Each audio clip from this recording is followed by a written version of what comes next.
bersama-sama dengan suara yang kedengaran untuk bertobat diri secara pribadi. Oke, yang kedua, ajak juga mereka supaya berbagi persekutuan mereka, komunikasi mereka dengan Tuhan dan juga dengan istri, suami, anak-anak. Karena bisa saja mereka rajin di gereja, tapi masalah di rumah tangganya banyak masalah. Ajak mereka untuk berdamai dengan Tuhan, berdamai dengan pasangannya, istri, anak-anaknya. Yang ketiga, kalau mereka itu rata-rata orang yang bekerja, ya, atau orang yang lagi belajar, tantang mereka supaya belajar lebih sungguh-sungguh, berusaha lebih sungguh-sungguh, berbisnis dengan benar. Dan juga yang terakhir, tantang mereka untuk sungguh-sungguh mengasihi Tuhan dan juga melayani Tuhan. Dorongan ini perlu aku sampaikan sebelum masuk dalam doa penutup.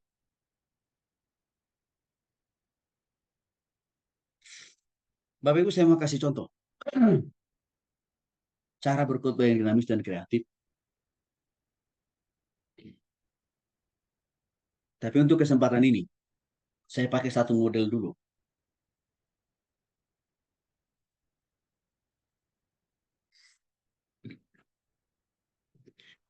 Model khotbah tekstual atau analisis.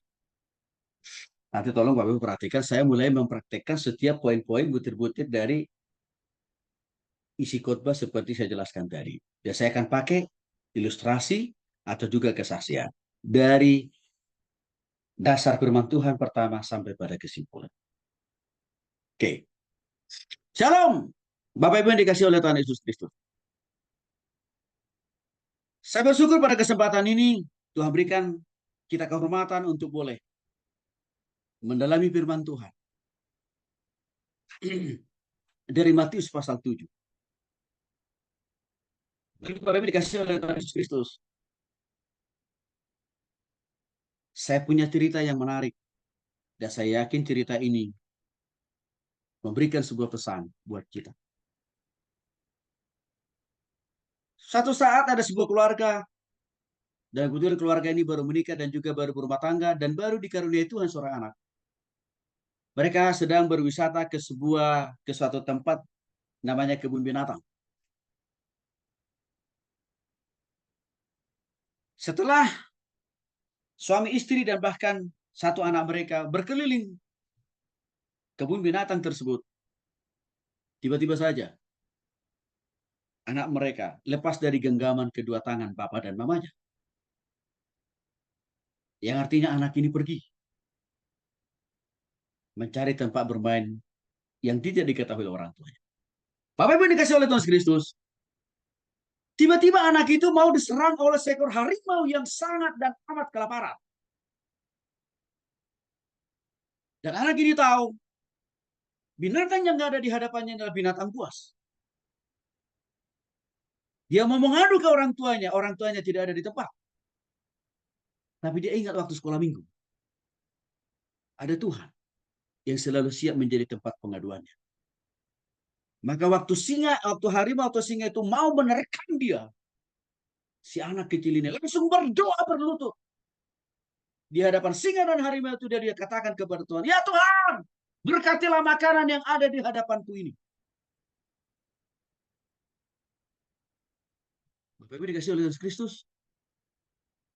singa itu pun langsung putar balik 180 derajat. Akhirnya tidak jadi menelan si anak itu. Khotbah firman Tuhan yang akan saya sampaikan kepada Bapak Ibu pada kesempatan siang hari ini, saya kasih tema Orate Labora, atau dalam artian bahasa Indonesia, berdoa sambil bekerja. Jadi kita lihat Bapak Ibu dikasih oleh Yesus Kristus asal firman Tuhannya terambil dari Matius 7 ayat 7. Di sana dikatakan, mintalah akan diberikan kepadamu, carilah maka kamu akan mendapat, ketuklah maka pintu akan dibukakan bagimu. Bapak Ibu dikasih oleh Tuhan Kristus dari Matius pasal 7 ayat 7 ini. Saya melihat, saya mempelajari dan saya mendalami ada beberapa hal penting yang perlu kita lakukan dalam hubungannya orate labora atau berdoa sambil bekerja. Yang pertama, minta. Tidak meminta Bapak Ibu dikasih oleh Tuhan Yesus Kristus. Konsistenlah berdoa kepada Tuhan pagi, siang, dan malam. Bahkan saat kita bekerja sekalipun boleh tetap berdoa kepada Tuhan. Mungkin Bapak Ibu bertanya, Pak Tony, kalau saya lagi nyetir bagaimana cara berdoanya? Kalau saya lagi ngetik bagaimana cara berdoanya Pak? Saya bekerja. Kalau saya lagi sedang masak, bagaimana pula caranya Pak Tony berdoa? Jangan lupa Bapak Ibu. Berdoa itu tidak hanya sebatas. Kita harus berdiam diri. Menghilangkan segala aktivitas pekerjaan yang ada. Baru hanya saat itu saja kita berdoa. Tidak. Bukankah firman Tuhan berkata, berdoalah dalam roh dan kebenaran. Artinya apa? Waktu kita sedang nyetir, sedang belanja, sedang masak. Dari di hati kita, kita bisa berdoa kepada apapun masalah, apapun pergumulan, apapun penderitaan, apapun sakit penyakit kita. Konsistenlah mendoakan itu kepada Tuhan. Pagi siang malam. Bahkan saat kita melakukan aktivitas pekerjaan. Dimanapun dalam situasi apa. Saya teringat Bapak Ibu tahun 2017 kami bergumul untuk renovasi rumah. Sebelum renovasi itu, bertahun-tahun rumah kami selalu banjir. Bahkan bukan karena hujan badai datang. Bukan. Gerimis saja datang. Rumah kami pasti selalu banjir. Gerimis-gerimis kecil pun datang. Pasti banjir Bapak Ibu. Kenapa? Karena rata-rata genteng atap rumah kami sudah pada bocor. Maka setiap kali kalau sudah datang gerimis, kami pasti dan anak saya pasti heboh mencari ember. Maka semua lantai itu akan terisi penuh dengan ember. Karena genteng rumah kami sudah pada bocor. Tapi tahukah Bapak Ibu? Kami konsisten berkumpul sama Tuhan. Mengadu sama Tuhan pagi siang malam. Saya melayani, saya di jalan, saya berdoa dalam hati Tuhan, tolong rumahku butuh berkat Tuhan. Hanya kami nyaris tidak bisa tidur nyenyak selama beberapa tahun. Bahkan seringkali Bapak Ibu, waktu istri anak-anak saya sudah tidur, saya naik ke atas genteng. Saya tumpang tangan. Saya bermohon dan berdoa sama Tuhan. Tuhan, sediakan berkat-Mu Tuhan. Saya tidak punya usaha. Saya tidak punya pekerjaan di dunia sekuler. Apalagi bisnis gak punya Tuhan. Tapi saya percaya saya punya Tuhan. Bapak Ibu dikasih oleh Yesus Kristus. Tuhan pun dengar doa kami. Maka tahun 2017 kami mulai renovasi. Itu kurang lebih 1,5 tahun Bapak Ibu. Tuhan sediakan berkat. Tuhan sediakan uang. Dan saya coba total kurang lebih 500 juta. Dikasih, diberikan, disiapkan oleh Tuhan. Waktu kita konsisten berdoa sama Tuhan pagi siang malam, di dalam suasana kita bekerja, melayani, kita berdoa, hati kita berdoa sama Tuhan. Tuhan Maha mendengar, Tuhan Maha menjawab. Maka untuk itu Bapak Ibu yang dikasih oleh Tuhan Yesus Kristus, saya mau mendorong kita. Mari kita praktekkan firman Tuhan ini. Mulai hari ini, setialah dalam menyampaikan doa dan permohonanmu kepada Tuhan. Seberapa banyak pun masalahmu, persoalanmu, pergumulanmu, dan kebutuhan, Tuhan siap untuk menjawab. Bagian yang kedua dari tema firman Tuhan, Orayat Labora. Berdoa sambil bekerja. Kita akan melihat ada hal yang Tuhan mau untuk kita lakukan. Cari. Apa artinya mencari Bapak Ibu? Mencari itu kita akan, artinya kita harus konsisten bekerja. Konsisten melayani. Konsisten mempergunakan waktu totalitas hidup kita. Dalam pekerjaan yang lain kita harus sungguh-sungguh mempergunakan tangan kita ini bekerja. Kaki kita ini untuk melangkah. pikiran kita untuk berpikir. Kita harus pakai itu, Bapak. Karena itu artinya cari.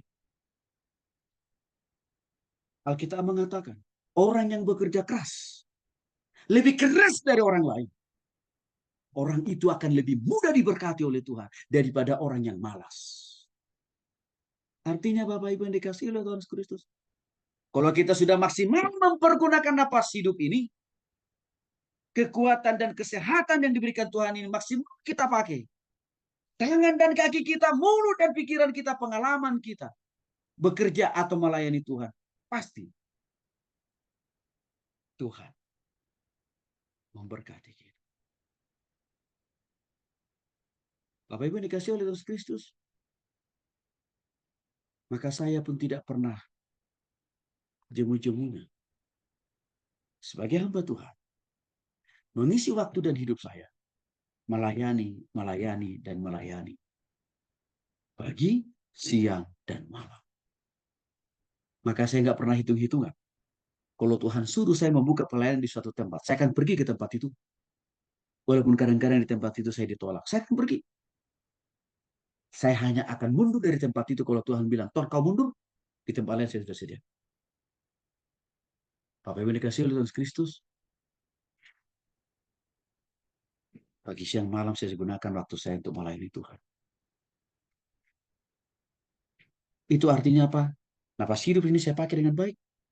Pengetahuan Alkitab saya pergunakan yang keseimbangan untuk memberitakan Injil. Dan saya tidak pernah hitung-hitungan masalah waktu, tenaga, dan pikiran untuk memberitakan Injil dimanapun. Bahkan Bapak Ibu dikasih oleh Tuhan Kristus. Saya tidak dikasih persembahan kasih sekalipun. Saya tetap semangat melayani orang itu. Bahkan saya dikasih persembahan kasih atau amplop pun, saya balikin kembali persembahan itu kepada orang. Walaupun saya tahu, saya di rumah, saya butuh kebutuhan untuk kebutuhan rumah tangga. Maka saya tidak hitung-hitungan Bapak Ibu pergunakan waktu dan hidup untuk melayani Tuhan. Kapan dan dimanapun. Bagi saya, satu orang jiwa lebih mahal harganya daripada 1 juta isi persembahan amplop. Saya punya keyakinan. Kalau saya masih melayani Tuhan, kalau saya memberitakan Injil, urusan kebutuhan makan, minum, dan pakaian, pasti Tuhan kasih.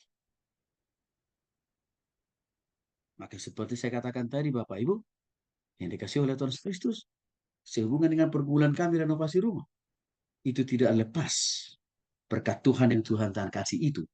Karena konsistensi kami melayani Tuhan tanpa lelah, tanpa hitung-hitungan uang, tanpa hitung-hitungan waktu, tenaga, dan pikiran. Maka Tuhan kasih berkat itu. Maka Bapak Ibu yang dikasih oleh Tuhan Kristus, saya mau mengajak kita. Ayo, nafas hidup yang Tuhan kasih kepada kita tidak pernah kita bayar, tidak pernah kita beli. Karena kita pergunakan Bapak Ibu melayani dengan sungguh-sungguh. Bekerja lebih sungguh-sungguh dan serius. Karena kuliah konsisten mencari artinya melakukan bagian kita. Tuhan akan lebih konsisten memberkati kita. Tuhan akan lebih setia memenuhi segala kebutuhan dan keperluan kita. Makan, minum, pakaian, dan segala sesuatunya. Apa Ibu dikasih oleh Tuhan Kristus? Hal ketiga yang mau Tuhan ajarkan kepada kita. Dari tema orait labora atau berdoa sambil bekerja. Ketuk. Apa artinya ketuk? Konsistenlah bergantung dan bahkan beriman kepada Tuhan. Setiap detik, menit, jam, hari, minggu, bulan, dan tahun. Konsisten mempercayai Tuhan. Konsisten bergantung total kepada Tuhan. Walaupun apa yang kita doakan itu tidak langsung Tuhan jawab, tidak langsung Tuhan beri, tetaplah mempercayai Tuhan. Tetaplah bergantung sama Tuhan. Iman kita kepada Tuhan tidak ada yang sia-sia. Ketergantungan kita yang total kepada Tuhan pasti membuahkan berkat, membuahkan jawaban, menghasilkan mukjizat. Jadi walaupun kita susah, walaupun kita senang, walaupun kita sedang menderita, sedang kekurangan sana sini Bapak Ibu, apapun pergumulan kita, saya mau mengajak kita konsisten dalam baca firman Tuhan Konsistenlah beriman. Bapak Ibu dikasih oleh Tuhan Kristus, untuk kami sudah menikah. Saya dengan istri sudah komitmen berdoakan tiap-tiap hari. Supaya kelak Tuhan karuniai kami dengan kehadiran satu dua anak. Bahkan sebelum menikah, masih berpacaran, kami sudah berdoa untuk keturunan. Apalagi setelah menikah Bapak. Dan puji Tuhan, di tahun pertama, kami dikaruniai Tuhan anak pertama laki-laki.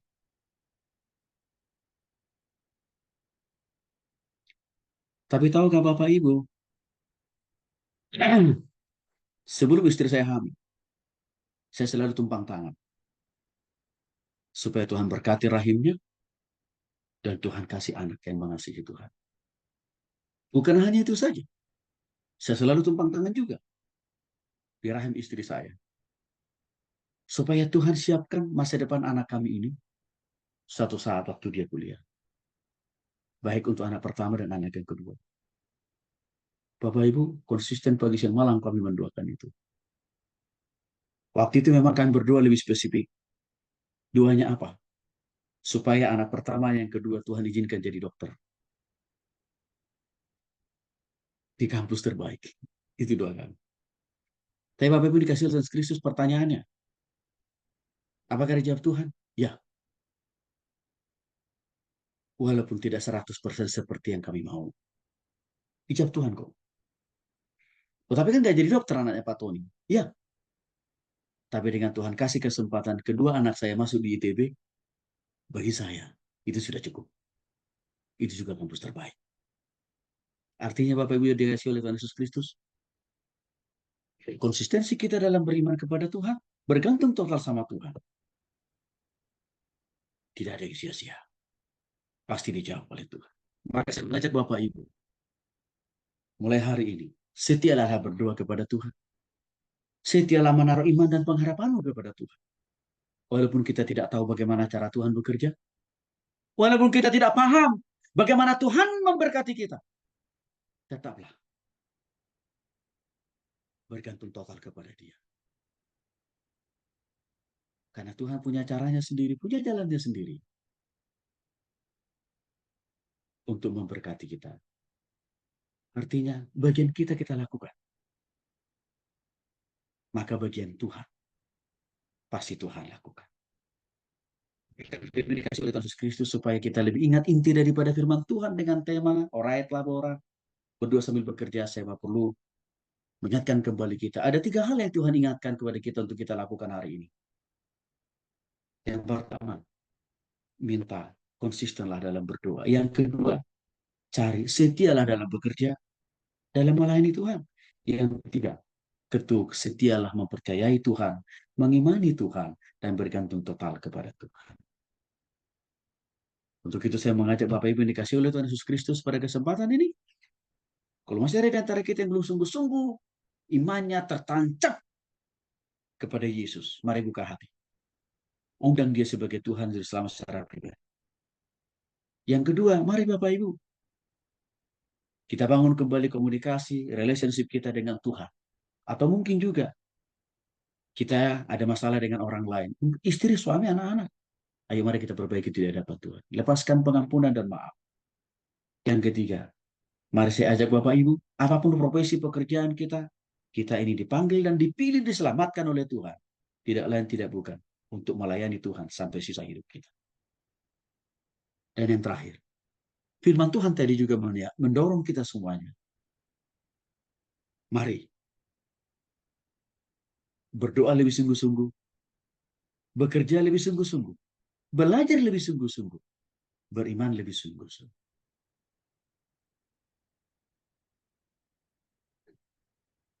Tuhan Yesus memberkati. Doa penutup. Amin.